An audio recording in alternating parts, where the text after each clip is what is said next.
大家好，又返嚟今個星期嘅假日替更行程記錄。今日係4月13號，回復返正常嘅星期日。睇下今日嘅客量會唔會一樣回復正常。一開工就喺坑口地鐵站排隊，好彩一嚟到並冇其他的士排緊隊，大約6-7分鐘到有客人過嚟拉門。呢支旗係去柴灣興華一村，第一支旗就接到之中距離嘅客人，又可以收到來回程隧道費。呢個客帶嚟今日一個好嘅開始。首先經將軍澳隧道出去九龍，而家要沿住將軍澳道一直落斜過去鯉魚門道，再靠右線過去東隧，一路靠住右線駛入隧道。平時都好少會咁早過海，一陣去到柴灣都可能要周圍觀察，睇下要唔要出返去銅鑼灣或者中環嘅地區去揾客。始終咁早嘅時間喺住宅區都未必有咁多客。出咗隧道靠住右邊轉入嚟東區走廊，嚟到筲箕灣靠住右邊2條線過去柴灣。嚟到呢個位置要小心車速，呢度來回方向都有固定嘅相機，限速70公里。嚟到迴旋處轉右入柴灣道，跟住轉咗嚟到興華一村落客，只係用咗10幾分鐘就可以完成呢支旗。而家要去睇下邊度有客，好少會咁早喺柴灣呢邊，打算沿住柴灣道過去小西灣嗰邊啲屋村，睇下會唔會遇到街客。呢個時候想先揸過去南灣半島嗰邊睇睇，轉咗入嚟南灣半島。呢度有好多未開工嘅的士，喺的士站嘅位置都有車等緊，所以轉返出嚟小西灣道，嚟到富景花園對出嘅的士站有街客截車，個客帶埋行李上車。個客話要去韶關，第一次以為聽錯，再叫佢講多次都係聽唔明，唯有叫佢帶路。佢話喺東區醫院附近，咁我就向住東區醫院方向進發，喺環翠村對出嘅迴旋處轉返入去柴灣道上斜，過咗燈位繼續直去。個客話要過埋大潭道燈位靠左。呢個時候我明白韶關係指筲箕灣官立中學。咁早學校就有活動俾學生。對於學校嘅地址對我嚟講比較陌生，因為假日嘅客人好少會去學校嘅地方。落咗客之後就落去筲箕灣揾客，一路沿住柴灣道落去筲箕灣。嚟到筲箕灣周圍去睇下有冇客。喺愛秩序灣道轉入愛賢街，揸咗嚟愛東村呢邊嘅的士站。雖然冇車排隊，但係感覺呢度都唔會有客，所以試下揸過去西灣河嗰邊，轉入嚟泰康街呢度兜個圈。不過都見唔到街上面有人。泰康街呢度有個非正式的士站，所以嚟到呢度等下客。呢個位一架的士都冇，停低架車等一等，等咗10分鐘到天都開始光，越嚟越多車喺後面排隊。不過今日喺呢度接唔到客，因為我呢個時候已經接到張有嘉誠嘅預定價錢 order。呢個客嘅上車地點喺鰂魚涌嘅幼民街，即係116號巴士嘅總站位置。轉返出嚟筲箕灣道，揸向太古鰂魚涌嘅方向，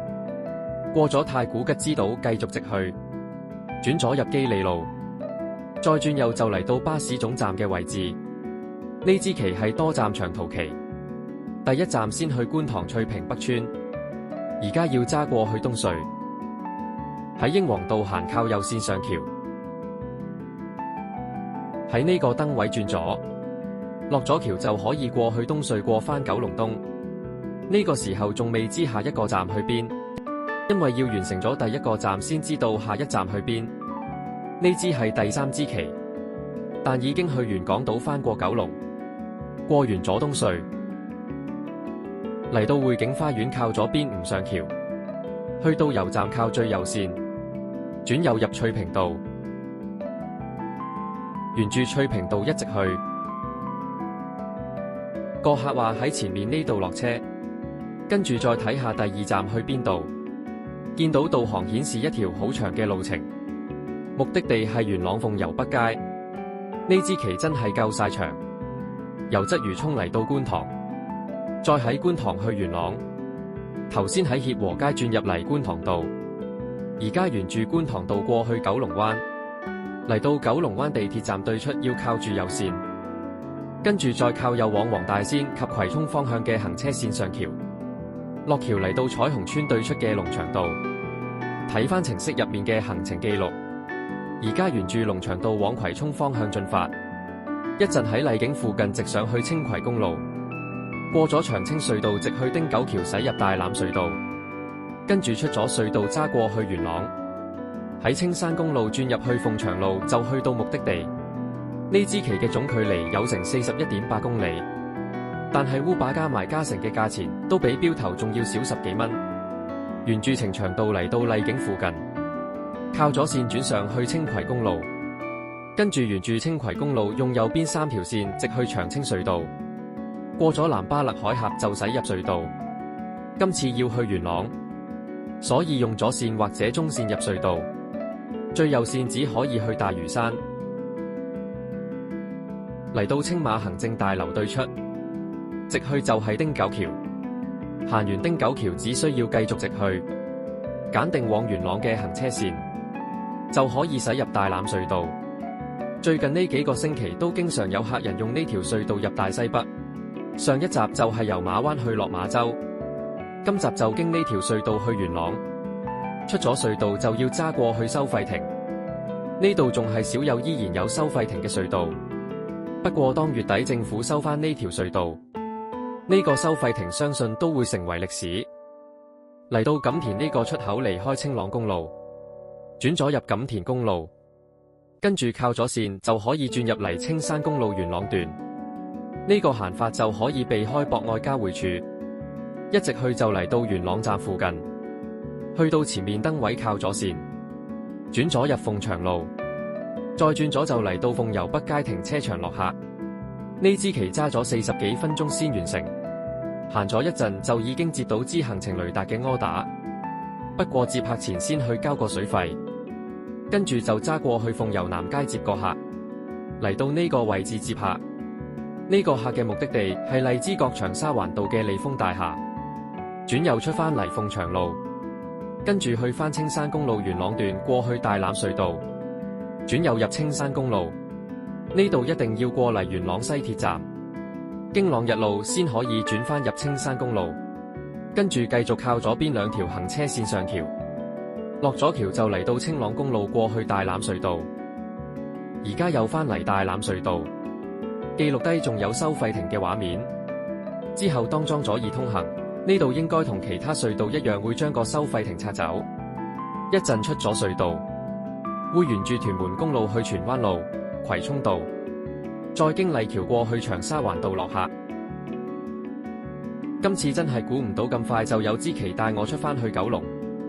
頭先仲以為要困一段時間先可以離開大西北。做完頭先3支旗，唔使2個鐘個營業額，已經差唔多夠交今日嘅車租同氣錢。今日個開頭都相當犀利，希望可以維持住個氣勢。上橋駛入荃灣路，沿住荃灣路一直可以用右線過去葵涌方向，嚟到葵芳附近就行完荃灣路，落橋就嚟到葵涌道，用右邊呢2條線直去，右邊呢3條行車線就係往荔枝角或者旺角。嚟到麗橋就要靠定左線，靠左嚟到長沙灣道，喺呢度靠左嚟到利豐大廈門口落客，跟住又繼續去揾客。咁早嚟到荔枝角呢頭，不如過去宇晴軒的士站試下去揾客。喺大南西街轉入永康街，沿住呢條路去到最尾就係金泉街。宇晴軒呢個的士站都係一個流動得幾快嘅的士站，但係停車位唔多，如果排滿咗就入唔到去。嚟到通州街呢個燈位靠右，轉右過興華西街，跟住再轉右嚟到的士站。但係今次真係泊滿咗的士，喺碧海藍天轉返出嚟就接到將預定價錢嘅柯打。個客就係喺宇晴軒的士站上車，呢度有的士都要叫車，一係就係短途，另一個原因就係想過海，因為咁就唔使俾來回程隧道費。喺呢度都等咗6分鐘個客先嚟到上車，果然呢一支係過海期，目的地係去中環碼頭。雖然只係收得到去港島嘅隧道費，但今次個客超過預定時間上車，所以都有返少少補貼。朝早過海應該唔錯。通常港島區會比九龍區多啲客做。一陣做完呢支旗再睇下附近會唔會好多吉車。今次過咗海之後，導航就顯示用干諾道西天橋過去中環，咁行就會比較少啲燈位。如果行干諾道西經上環過去中環，就比較多燈位，所以都係跟翻個導航嘅路線。喺呢度轉右過去6號碼頭對出落客，跟住繼續去揾客。每次嚟到中環呢頭都會過去港景街個的士站，所以而家揸過去揾客。沿住民耀街過返嚟交易廣場，轉右嚟到的士站龍尾。呢度今日都有幾多的士，所以都係去過另一個位，都係嗰個套路，去金鐘法院道嗰邊啲酒店去揾客，沿住干諾道中揸過去金鐘，嚟到夏慤道轉入紅棉路，再轉左入金鐘道，靠住左邊轉上去正義道，嚟到迴旋處轉入法院道。香格里拉酒店嘅的士站冇車，所以喺度等一等，好快就有客人上車。呢支旗係去香港站，首先轉返落嚟金鐘道，跟住轉左入軍器廠街，再轉左入夏慤道，靠返右線過去干諾道中，嚟到康樂廣場準備轉右，喺度直去轉入香港站落客。完成咗之後繼續去揾客，不如再過去返香格里拉酒店揾客。頭先見到都有啲住客走出嚟要搭車，所以而家又再一次揸返嚟金鐘道，然後又上橋轉上去法院道。今次香格里拉酒店門口已經有的士等緊，所以過咗嚟港麗酒店呢邊等客。而家喺呢度睇下酒店有冇客人要車。等下已經過咗10幾分鐘，呢個時候見有張柯打就接嚟做。而家揸落去下面嘅 JW 萬豪酒店，呢支旗都係支短途旗。今次去中環嘅會所街，落橋轉返入嚟金鐘道，再轉入軍器廠街，同頭先一樣轉入夏慤道，揸過去中環方向，嚟到會所街落客，跟住已經接到一支柯打。轉返出嚟干諾道中，以為個客喺文華東方酒店上車，但發現原來個客喺遮打大廈上車，嚟到呢度接到個客。呢支旗係去機場，而家要揸過去西隧過返去九龍，沿住咗2線就可以過嚟西隧入口。今次路線都係同以往去機場嘅行法一樣，經返西九龍公路過去昂船洲大橋，跟住經南灣隧道、青馬大橋過去北大嶼山公路，跟住就可以去到機場。嚟到西九龍近油麻地附近，呢度一帶都一直有道路工程，嚟緊會有一個好大嘅改變。根據運輸及物流局局長喺4月嘅網誌表示，中九龍幹線將會於今年年底如期完成。呢條新嘅幹線主要由2條隧道組成，其中一段係油麻地段嘅隧道，由西九龍一直去到九龍灣，另一段隧道就由九龍灣一直伸延至油塘東隧嘅入口，亦即係之前叫開嘅 T2 主幹路同埋茶果嶺隧道。不過 T2 主幹路要預計2026年先至完工。當全線通車之後，由油麻地去將軍澳市中心只需12分鐘，同時應該可以減輕現時多條九龍主要幹道嘅擠塞情況。而喺最新嘅立法會文件上面，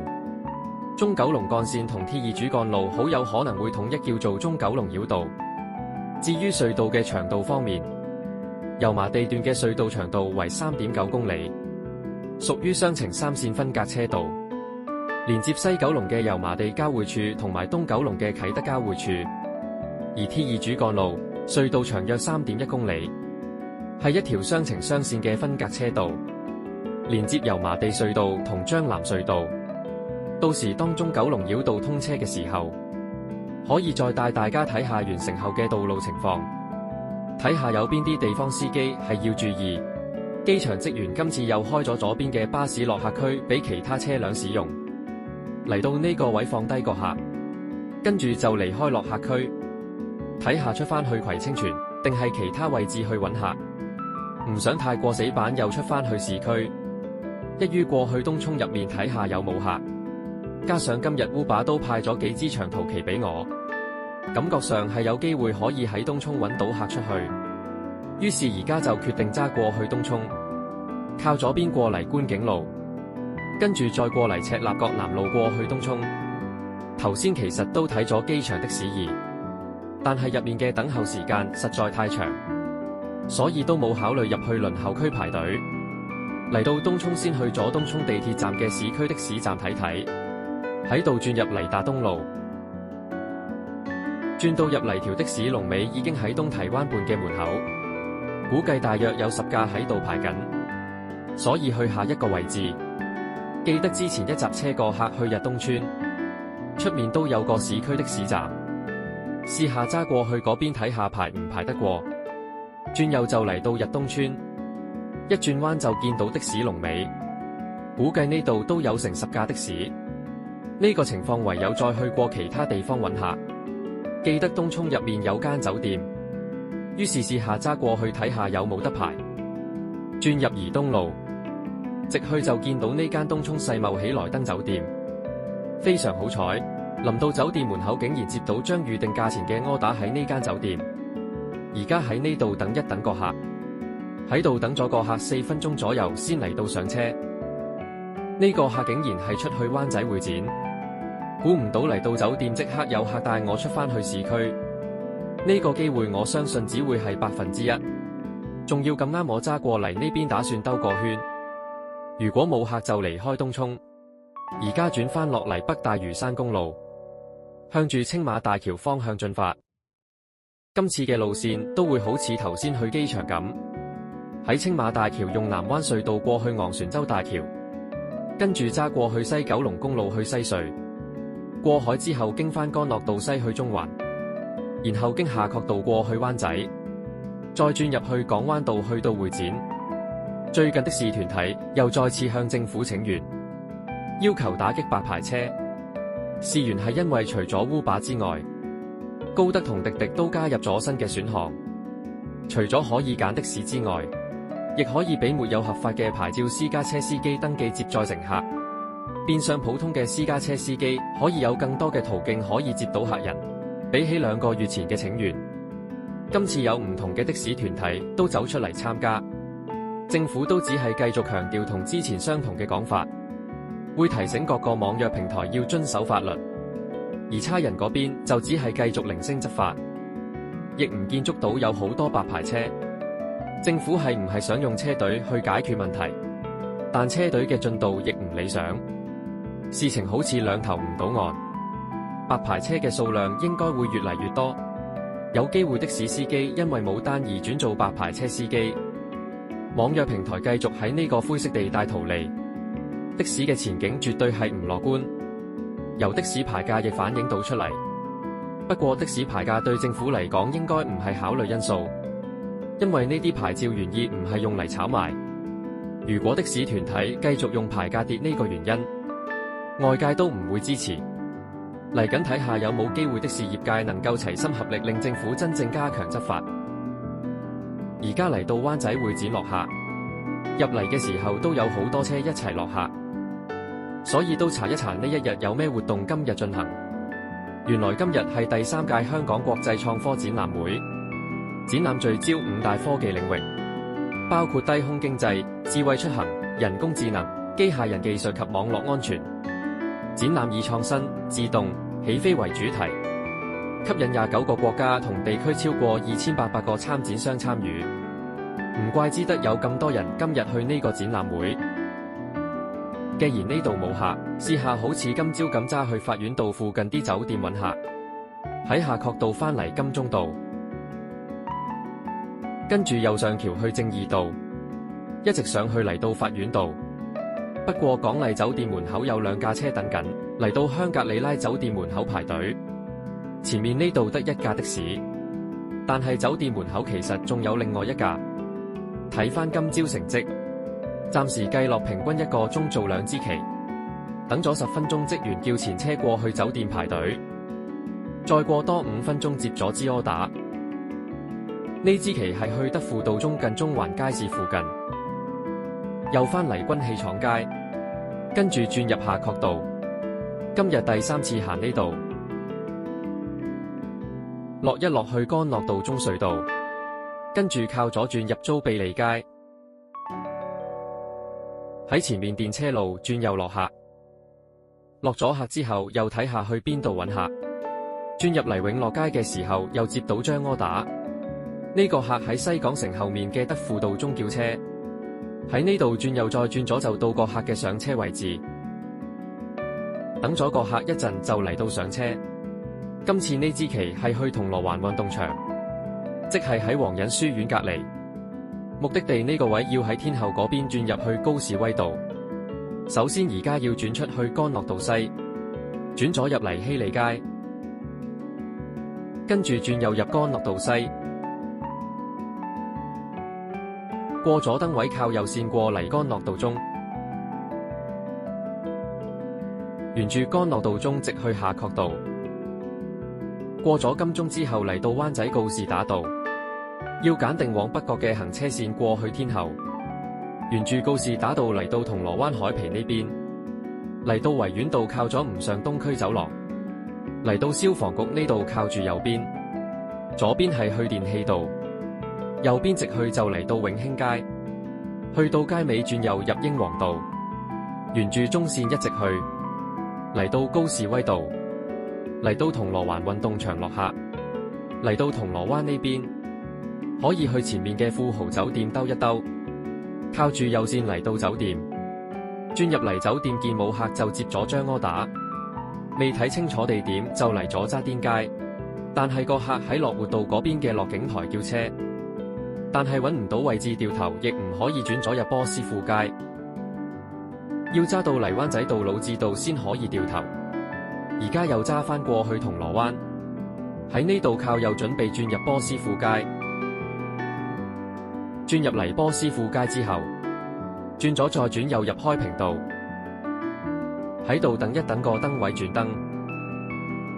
過咗燈位直去加路連山道，跟住靠右入連道，轉左入樂活道，再轉左就嚟到落景台接客。呢支預定價錢嘅柯打係去藍田體育館，直去加路連山道轉右，轉入嚟到禮頓道，跟住轉左入邊寧頓街。靠右線轉入怡和街，跟住靠左直去高士威道，沿住電車路嚟到維園呢邊，喺前面靠左轉入興發街，喺呢度可以揀定中線，過返嚟銅鑼灣消防局直去駛入東區走廊，靠住右線往九龍東嘅方向揸過去東隧。呢支旗嘅目的地都唔錯，可以返過去九龍東。呢個時間係比較多人出門口要搭車。所以一陣喺藍田應該唔難揾到客。藍田體育館喺碧雲道接近油塘嘅地方，所以出咗隧道之後，要靠住左線往藍田及鯉魚門方向，喺迴旋處掉頭轉入鯉魚門道，嚟到聖安當書院靠左線轉左，跟住轉入高超道，靠左邊直去就嚟到碧雲道。呢個時候喺高德接到張柯打喺康雅苑。咁啱呢個客嘅落車地方就係下一個客嘅上車位置。呢張柯打係去百勝角消防及救護學院，因為個客有帶埋小朋友上車去呢個地方，所以問下個客今日係唔係有開放日。原來今日真係舉行消防及救護學院開放日，即刻睇下附近嘅交通，因為之前試過入去百勝角路用咗幾個字嘅時間，嗰次由於有太多車入去呢一條小路，所以塞死咗喺環保大道。好彩今次睇完地圖見到冇塞車。頭先喺碧雲道轉入連德道，再轉入將軍澳道過去隧道，靠住右線直去環保大道，向住康城嘅方向揸過嚟清水灣半島呢邊，跟住喺呢度靠左線嚟到呢度轉入嚟百勝角路，嚟到迴旋處有啲工作人員指揮交通，揸過嚟呢邊先可以落客。呢度都唔可以停低，後面都不斷有車入緊嚟，呢個時候接到將預定價錢嘅柯打，呢個客上車嘅位置喺康城嘅 Malibu。呢個時候想去個廁所，先嚟咗康城站呢個公廁，跟住先過去接個客。嚟到康城站平台左邊就嚟到個客嘅屋苑，入咗閘就接到個客。呢支旗係去嘉亨灣，所以要揸過去跨灣大橋嗰邊。喺康城入面揸過嚟晉海呢邊就可以嚟到環澳路，喺度轉右就嚟到跨灣大橋，靠住左線過去將藍隧道。今次一定要用左線入隧道，因為只有左線先可以去到東隧過海。靠左邊呢個出口就可以過嚟東隧嘅入口，直去駛入東隧。去西灣河要喺隧道口嘅右邊線上東區走廊，所以而家都揀定右線入隧道。出咗隧道繼續靠右線直去，轉入嚟東區走廊靠右線過去西灣河。離開咗東區走廊嚟到呢個燈位靠左，轉入太康街，跟住直去就到嘉亨灣。個客話轉咗彎喺呢度落車，跟住又繼續去揾客。今朝嚟過嘉亨灣，而家又返嚟呢一區，直去過返嚟愛東村呢邊，兜下睇下會唔會遇到街客。打算先過去愛東商場出面個的士站睇睇。喺呢個燈位轉入愛賢街就嚟到的士站，好快就已經接咗一張有加成嘅柯打。而家要揸過去小西灣接個客，時間顯示要8分鐘，個距離稍為遠少少，可能嗰邊唔夠車先派過嚟筲箕灣。喺永泰道呢邊過去小西灣，轉入嚟柴灣工廠區呢邊避開柴灣道啲燈位，經新業街轉返出嚟小西灣道，轉咗嚟到富欣花園閘口接個客。呢支旗係去東區醫院，估唔到呢支旗咁短，因為佢加成金額都有30幾蚊，以為會出去啲旺區，可能呢個時候喺呢邊啱啱好冇的士。而家沿住柴灣道由漁灣村呢邊揸去東區醫院，其實同今朝去韶關嘅路線好相似。呢支旗全程只得3公里，但係收到嘅車費差唔多80蚊，都相當之唔錯。靠住右線準備轉入東區醫院，喺呢個燈位靠右，轉右入樂民道，再轉咗過去醫院門口。落咗客之後就即刻去接另一個客。呢張柯打喺高德搶到，佢喺南灣半島嗰邊叫車，所以而家又揸返過去小西灣，轉入嚟柴灣道落斜，沿住柴灣道揸過去小西灣。今次接呢支係一支過海旗，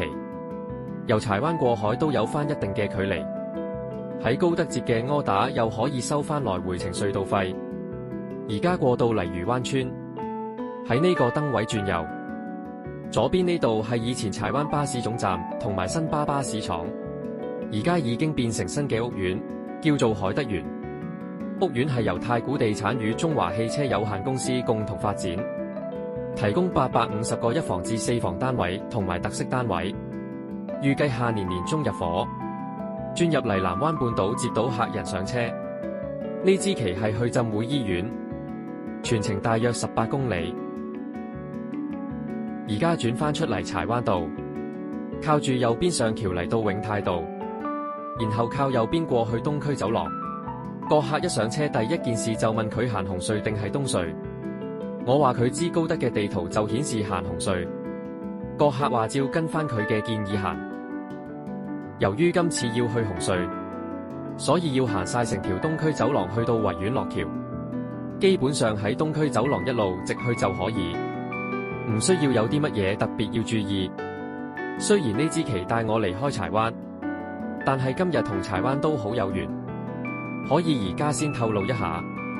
一陣晏啲係會再返嚟柴灣，一陣去到九龍，沿住公主道、窩打老道，再轉入聯合道就到浸會醫院。出咗隧道靠右線直去，喺理工大學對出揀定右2線，靠住右線直去公主道，過咗公主道油站繼續靠右線直去，跟住駛入公主道天橋，落咗橋又上去窩打老道天橋。今日窩打老道都有幾多學車喺度練習，呢個時候其實已經接咗支旗，不過而家先完成咗呢一支旗，轉右入聯合道，再轉咗喺金城道轉入嚟浸會醫院落客區，跟住就揸去接下一個客人。醫院入面的士站竟然有人冇車，不過我已經接咗客，所以唔可以喺度接其他客，轉返入嚟聯合道，跟住轉咗入窩打老道，過咗對行道靠埋路邊接呢個客人。呢支係行程雷達嘅柯打，目的地去觀塘翠屏北村。首先喺窩打老道靠咗嚟到界限街，不過個客要先去九龍城停一停，轉入嚟界限街之後靠住左邊吳上橋，直去嚟到聯合道交界呢個燈位，過咗呢個街口直去，喺呢個位置停一停，跟住再出發去觀塘，直去嚟到太子道東，沿住呢條路一直去嚟到新蒲崗。呢度最好揀定中間呢兩條線直去，喺啟業邨對面嘅觀塘道又有個新樓盤，呢個屋苑叫泰豐，標準單位涵蓋開放式至3房間隔，實用面積介乎273至774平方尺，預計今年嘅6月入伙，單位數量有807個。屋苑發展商係黃新興，今次係第一次參與房地產發展項目，轉咗入翠屏道，跟住揸過去翠屏北村。呢個客要入埋去閘入面，喺度轉右入閘，一路入到去最入嘅位置，喺翠榕樓呢度落客。呢個客都好好人，臨走前都提醒我消防閘口要慢駛，因為呢個位好易會刮底。而家揸返出嚟翠屏道，行前少少有街客截車。今次呢個客人又帶返我過去柴灣，所以頭先都有講今日同柴灣都幾有緣。沿住翠屏道揸返過去地鐵站呢邊，轉咗入鯉魚門道，跟住靠右邊揸去東隧過海，跟住行嘅路線都同今朝去興華一村差唔多。呢個時候可以分享下啲的士有趣嘅行內術語。而家去緊嘅柴灣，行內叫呢度做柴房；頭先出發嘅觀塘叫做乾塘，沙田叫做蕉林，大角咀叫做大角仔，機場叫做麻鷹，迪士尼叫做老鼠，爛島碼頭原來係港澳碼頭，因為啲人搭船過澳門賭錢，有啲係因為諧音，有啲就係同嗰個地方嘅性質或者特色有關。而家已經嚟到柴灣，喺環翠村對出嘅迴旋處掉頭，轉入嚟柴灣地鐵站，喺新翠商場出面呢個的士站落客。嚟到的士站已經有一排人龍喺度等緊的士，即刻喺度上客。喺呢個位上客好大機會都會車到拜山嘅客人。果然呢支旗真係上去柴灣華人永遠墳場。呢一日柴灣墳場都仲有特別嘅交通措施，只係俾的士、巴士又或者小巴進入，所以頭先柴灣地鐵站有咁多人排隊。首先而家先揸去第20灰角，嚟到呢度要等一等，因為前面嘅路段比較窄，每次只可以俾一個方向嘅車輛駛過。而家可以跟住前面啲車揸過去第20灰角。個客嘅目的地要揸到入去最入嘅位置，喺呢度落客。跟住揸前少少，又有客拜完山要搭車。呢支旗係落返去柴灣地鐵站。其實呢支旗都算幾好彩，前後都已經有其他落咗客嘅的士，但係個客就係咁啱截我架車，而家又要停低等差人放行嘅指示。雖然過咗清明節，但係都有唔少人繼續喺假日嚟拜山。等咗上嚟嘅車行完之後，跟住就可以俾落山嘅車行。今日嘅交通安排都算係幾唔錯，唔使等太耐就可以通過呢段路。因為連城道只係俾上山嘅車駛入，所以今次要沿住歌連臣角道兜個大圈過去大澳道。上一次嚟都幾塞車，但今日好快就可以行完呢條歌連臣角道，轉入石澳道之後，再喺迴旋處轉入大潭道。當然行大潭道呢邊一定係遠啲，計一計行呢邊嘅距離，比起直接行連城道遠咗超過4公里，大概個客要俾多30幾蚊。嚟到山翠苑就要等一等前面個燈位，轉右入柴灣道，喺呢度一直落去環翠村對出嘅迴旋處。最近迴旋處呢度推行咗新嘅涉水線試驗計劃，但係呢一日經過時仲未畫呢條線。當積水深度去到0.3米時，道路會有臨時交通指示，防止車輛駛入水浸路段。睇下嚟緊預計會唔會對駕駛人士有幫助。頭先喺地鐵站落咗客之後，就過嚟環翠道呢邊接下一個客。嚟到環翠里呢度接到客人。今次呢支旗都幾遠，由柴灣去荃灣嘅麗城花園，首先轉入嚟東區走廊，直接喺東區走廊過去中環灣仔繞道，跟住經干諾道西天橋過去西隧，過咗隧道經3號幹線轉落去荃灣路，然後落去海興路、海安路轉入去麗城花園。而家嚟到北角附近，要靠住右邊2條線落去中環灣仔繞道。今次行繞道就可以好快經過咗灣仔同金鐘。隧道入面喺路面上都寫明最左線係去中區，中線可以去中區同九龍西，所以過完隧道之後就可以直接用中線或者右線上橋，跟住喺橋面上用左線過去西隧。頭先喺柴灣落客嘅時候都已經唔見人龍，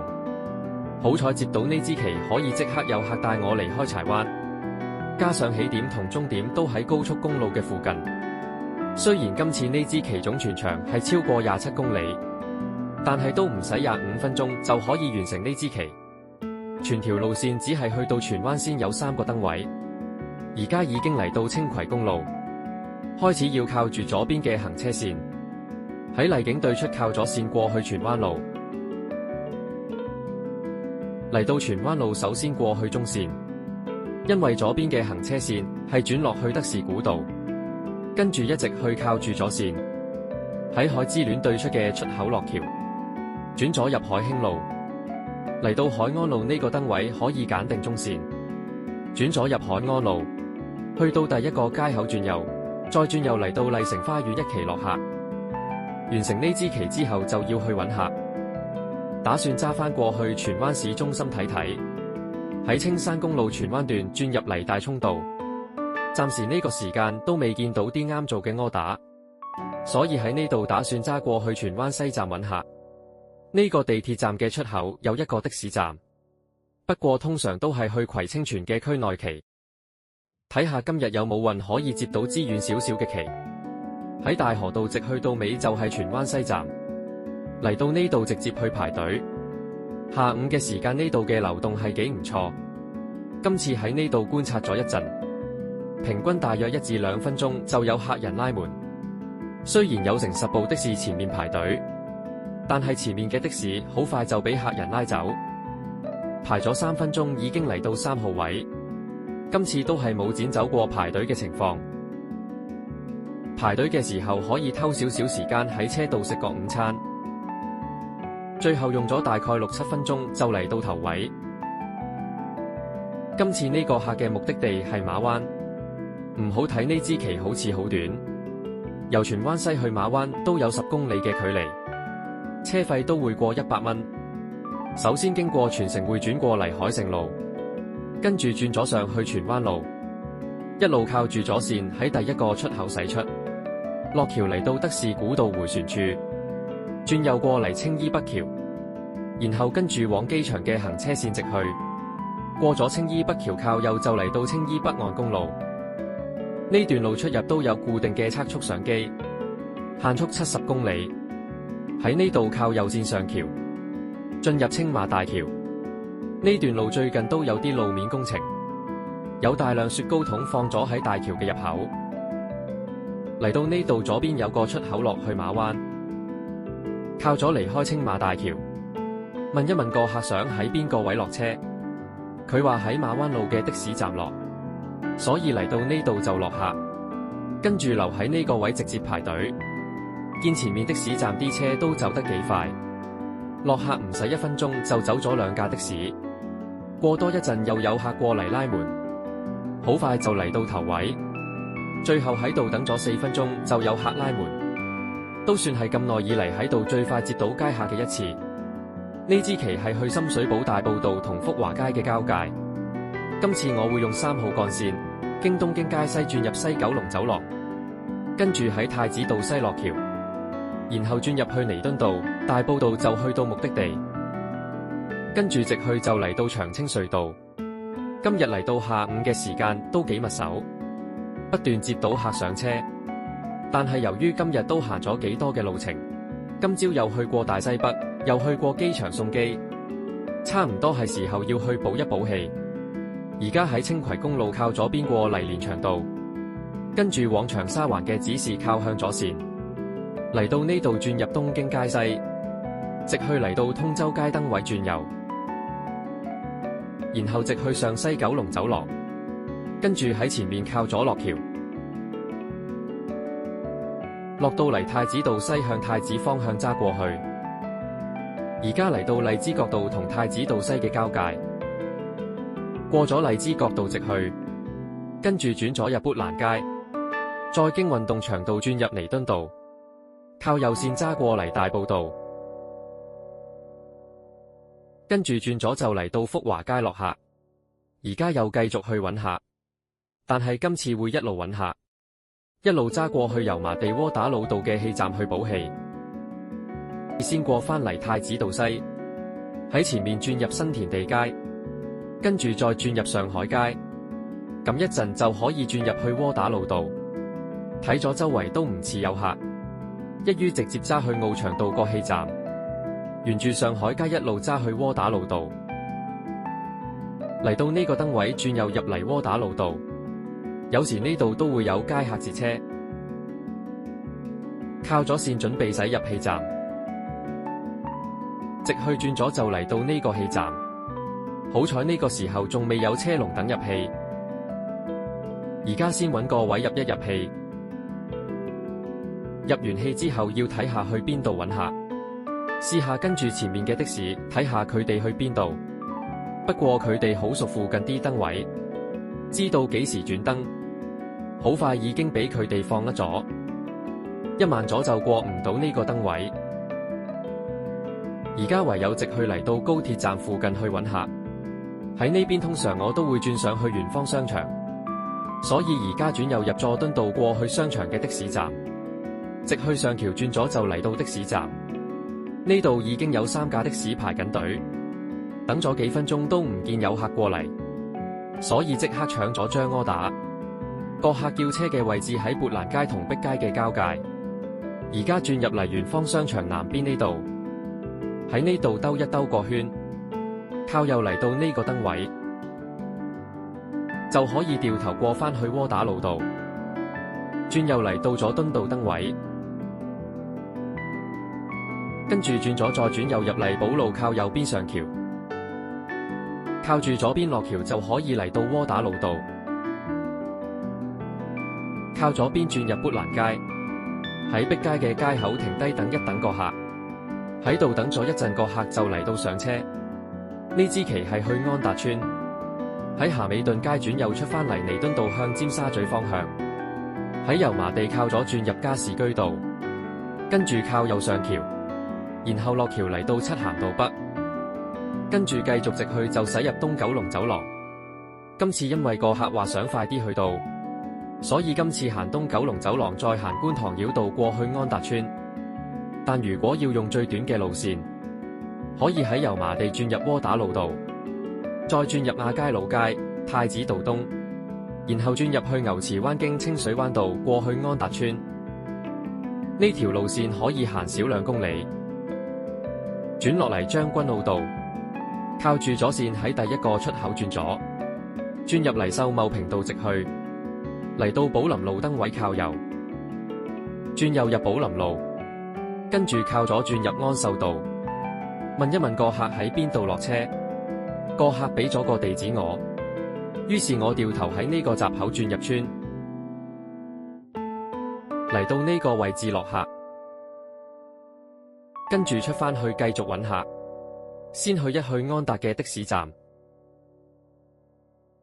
不過已經有5架車排緊，於是揸過去安泰邨的士站睇睇，轉右入安秀道，